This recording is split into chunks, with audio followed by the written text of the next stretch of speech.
Hey guys, it's Tamara. Welcome back to my channel. Thank you so much for being here with me today. Today we're going to be talking about a topic that somebody suggested that I bring up, and I think this is the perfect place to do it. And that is, what do you do when you feel like you're going crazy and when you feel like you're losing your mind? How do you know that you're really not, compared to the reality that you could possibly be losing yourself? How do you deal with that? So we're going to talk about that in today's video. So thank you so much for coming back to my channel, for those who are subscribed. And for those who are not subscribed, I encourage you to hit the subscribe button so you can stick around with us as we learn, grow, suggest topics, and continue to grow our community. The benefits for you in today's video is that I'm going to point out some symptoms that you may feel are signs that you are losing yourself. So let's just go ahead and start with that, all right? So sign number one that you might see or fear as a sign that you are losing yourself are delusions, okay? Delusions are false beliefs held to be true despite evidence to the contrary. And what I mean by that is you are experiencing strong convictions, okay? Strong beliefs that are hard to pull apart, that are difficult to really find any objective basis in. It may be a thought or belief system that no one believes in, that only you believe in yourself. There's no real connecting dots, but in your mind, the dots are connecting, okay? So that's a delusion. A delusion is a false belief held to be true despite evidence to the contrary, okay? Delusions can come in multiple forms, right? Delusions can come in the form of erotomanic delusions, meaning that you have this firm belief that someone on television, on YouTube, or somebody else that is considered a celebrity has some kind of love relationship with you, that you guys are communicating through the screen despite the evidence that says they don't know you at all. So erotomanic delusions. You can also have grandiose delusions, believing that you are far above where you belong, right? So kind of far beyond narcissism. It's the strong belief that you are great, right? That you are God, that you are supernatural, that you are divine, okay? It has nothing to do with the religious belief that God has blessed you or that God has given you a gift, but more so that you believe that you are actually greater than God, that you can do things that other human beings cannot do. In other words, you're invincible. So you can have grandiose delusions. And there's a variety of other delusions that we can talk about. I'm going to post a video up here for you where I talked about and broke apart delusions and what they are, okay? So delusions tend to be one particular set of symptoms that people believe are signs that they're going crazy, all right? The next one is hallucinations. Hallucinations are sensory experiences, right?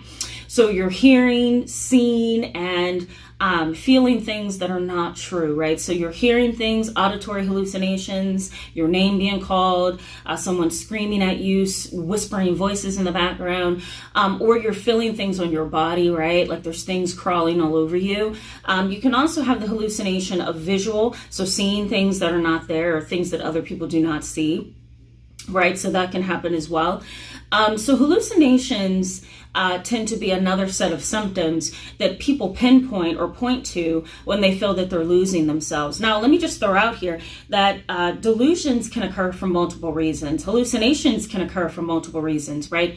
It doesn't mean that you're losing yourself. It doesn't mean that you are quote unquote insane. It could very well mean that you have an untreated neurological condition. It can also mean that you are taking a medication or you are using illegal substances or drugs or alcohol that could be triggering these things, okay? So that's why it's important to go to a psychiatrist or a psychologist or a therapist, a counselor, so that they can help you pinpoint what's really going on, all right? Because hallucinations and delusions can occur for multiple reasons. It can even occur if you have epilepsy.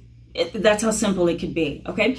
The next one is racing thoughts. A lot of people feel that they're losing themselves or they're going crazy because of racing thoughts. Racing thoughts can happen because of depression. It can happen because of obsessive compulsive disorder. I talk about anxiety disorders up in this video if you'd like to go back and check it out. But it can happen also because of untreated anxiety, rumination, right? So racing thoughts do not always mean that you're losing yourself. It could very well mean that you have an untreated anxiety disorder, you have obsessive compulsive disorder, you have post-traumatic stress, there are a variety of reasons for racing thoughts, okay? It could just be as simple as stress as well, all right? The next is what I call an altered reality. An altered reality basically is a delusional, psychotic way of perceiving and looking at life, okay? So if you have an altered reality, that could be because you're a little odd. You could have Asperger's, right? You could have an undetected autism spectrum disorder, or you could be just a little bit odd, right? A little bit different. You can also have idiosyncratic behaviors or symptoms or signs that have to do with a neurological condition. So that's another thing that a lot of people struggle with. Well, I kind of see things differently than everybody else. I live in an altered reality. Well, that doesn't automatically mean that you're not sane, okay? The next thing are flashbacks. We all know the PTSD and sometimes severe forms of trauma, post-traumatic stress, not the disorder, but just post-traumatic stress, chronic stress, acute stress. All of that can lead to flashbacks of an incident, but it doesn't mean that you're going crazy just because you're having flashbacks. You could be having flashbacks for physiological reasons as well, but you could also just be having flashbacks because something disturbed you severely, all right? The next one is physiological responses. A lot of people feel like my heart rate is going up, my mind is racing 1,000 minutes per mile, I'm perspiring profusely, I'm crying, I'm shutting down, right? All of that does not have to equal what a lot of my clients call a nervous breakdown. It doesn't have to equal that. It could very well just be the simple fact that you are overwhelmed, you're stressed, you don't know what to think, you don't know what to do, and you just need a moment of silence, okay? The next and the last thing is relational storms. A lot of people feel that, if their relationships are not balanced and calm and fair and open and peaceful, that they're losing it. A lot of people say, oh my God, I'm losing my mind in this relationship because it's too rocky. It's up and down, up and down. Doesn't mean you're losing your mind. It could just mean that you're struggling with something. It could be bipolar disorder. It could be borderline personality disorder. I talk about that up here, where relationships are very, very stormy. It could also be a variety of other reasons why your relationship is stormy. Maybe your hormones are off, right? Maybe you need to get your hormones checked. Maybe you need to be on birth control. Maybe you need to be on some type of diet that's going to be healthy for your mood and your levels of irritability. So there are a variety of reasons for these signs and symptoms, and it doesn't have to be that you are going crazy, all right? So let me suggest a few things that you can do to weed out the fact that you may be losing yourself. So the first thing is see your PCP. Sometimes your PCP needs to do a full evaluation, okay? Sometimes, it's a physiological response to stress. Sometimes it's a physiological response to something medical, like a heart condition, diabetes. So going to your PCP and allowing them to do a full evaluation, do blood work, hormone work, all of that stuff is essential, okay? The next is schedule an appointment with a neurologist. Go ahead and get a neuropsych test done. Go ahead and get a neurology exam done. Maybe there's some things going on in the brain. Maybe you have undetected epilepsy or another brain condition, a brain tumor. So that's important. The other thing is see a psychiatrist. Sometimes your hormones are off, or you need to adjust your medications.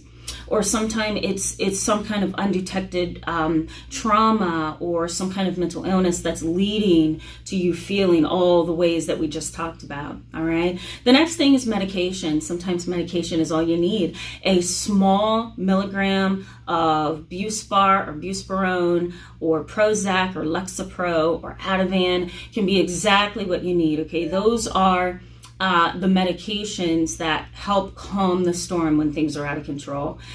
The next, see a dietitian. I said that a lot on this channel. Maybe you need to fix your hormone levels. Maybe there's blood stuff. Maybe there's allergies, right? Maybe there's toxins in your stomach and your gut that need to be fixed. Maybe you need to be really vigilant about getting probiotics in your diet. So there's a lot of different things that are going on that you need to be aware of. And sometimes a dietitian can be exactly what you need. And self-learning is the last suggestion that I have for you.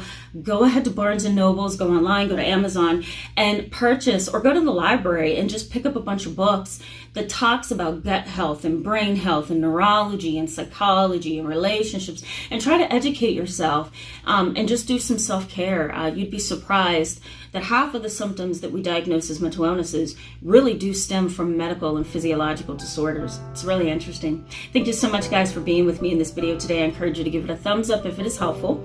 I will be coming back next week, the first week of August. We're going to jump into a brand new series, and I think you guys are going to like that series as we go along. So I look forward to starting that. But in the meantime, I wish you all the best, and I will see you in the next video. Thank you so much for watching. Bye-bye.